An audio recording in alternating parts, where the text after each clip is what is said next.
Welcome back to Simple Truth. I want to talk to you today about who put the treasure in your sack. Seems like a pretty simple concept. Most of us know who put the gold or the treasure in our sack. Either we did or somebody else did, right? It's pretty simple. But there's this concept within Christianity, right?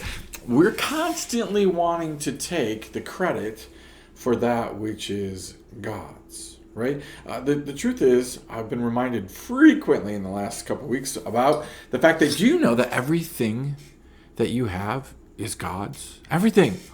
We've been talking about tithing and ifs and offerings and talking about giving back 10% of it. You're really lucky that God lets you keep the other 90%, right? But it's important to understand where good gifts come from. So we're in Genesis chapter 43, and the principle is there, right? The story is of Joseph and his brothers finally come back down to Egypt.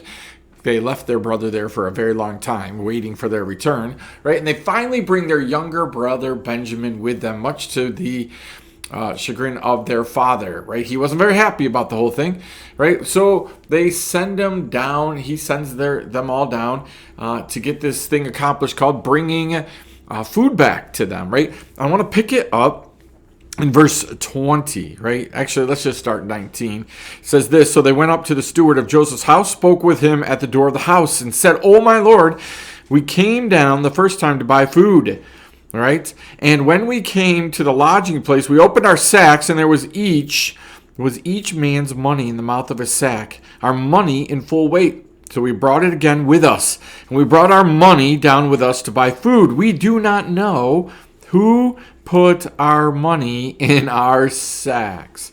And he replied, "Peace to you. Do not be afraid. Your God and the God of your father has put the treasure in the sacks for you. I received your money." You get that, right? Like, do you see the imagery there?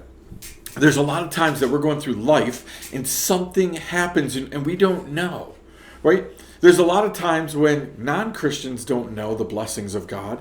And they're trying to figure it out. Is it the government that saved us? Is it our friends that saved us? Our family that helped us? Is it... All of those are tools that God will use. God will use anybody as a tool to bless you. And God will use anybody as a tool to discipline you. Right? Both sides of that coin. You flip it, right? And God says, on either side, I'm willing to use a donkey to talk to you and get some sense through you. And if I have to, I'm willing to use some people, right?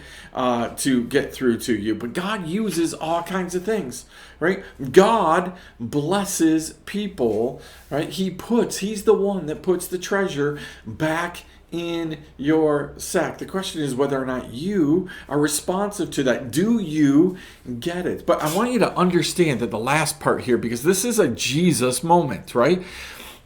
They ask the steward, right? Like, listen, we don't know who put it back in our bags, right? And the steward says to them, "Don't worry, your God took care of it, right? Your debt was paid in full, right? I received your money." Tell me where that sounds familiar. Oh, right. God says to you and I, don't worry, your debt was paid in full.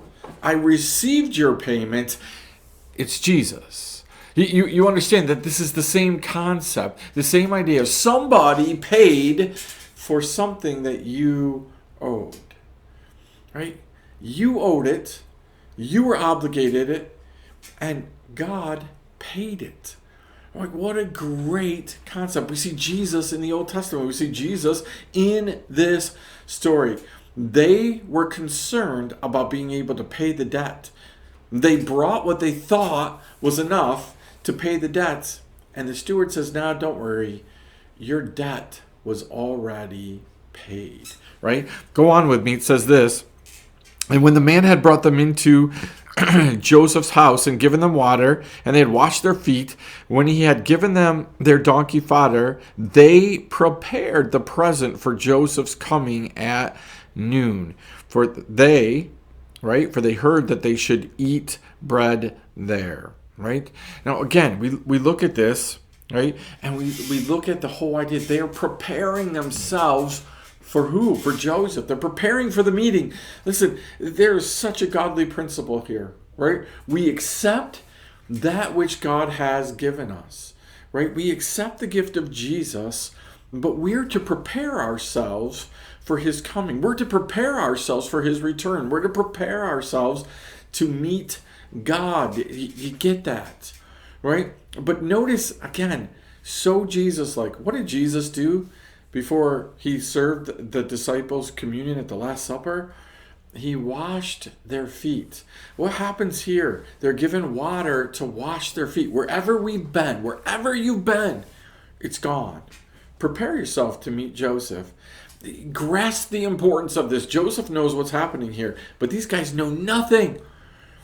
And in symbolic measure, had practicality to it, but also in symbolic, he looks at them and he has them wash their feet in preparation, seemingly to say, our past is behind us. Wherever we've been, it's behind us. We're moving forward. Do you know that God has that same desire for you and I? Wherever we've been, right? We're moving forward. The question, though, is, do you do that for other people? Do you allow them to wash their feet? Wherever you've been, it doesn't matter. Right? Do you give them an empty basin? Is it an empty promise, an empty idea? Like, hey, I'd like to wash your feet, but I can't. I just can't forgive you. Just can't move past. Can't let you move forward. Right? Or do you withhold any part of it from them? Maybe you give them the basin and the towel, no water. Right? Somebody else has to do that. Maybe you got the water, but no basin and no towel. You're just not willing to humble yourself and wash the feet of somebody. Right? Notice, when Jesus washed the feet of his disciples, he washed one who betrayed him, he washed one who would deny him, and he washed 10 others who ran away from him. He washed their feet knowing what they were going to do. Joseph provides for the washing of the feet of his brothers, seemingly saying, hey, I know we got a past. I know what you did to me. I know who I am. And you're about to find out who I am. Listen, I'm going to leave it right there. I'm going to get ready for the next part of this. Again, imagine this.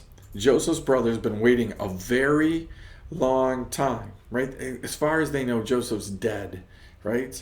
And they've been carrying this load for a very long time, and they're about ready to get freedom, and I'm about ready to get stuck. So I'm going to close this out, and then we'll talk about it next time on Simple Truth.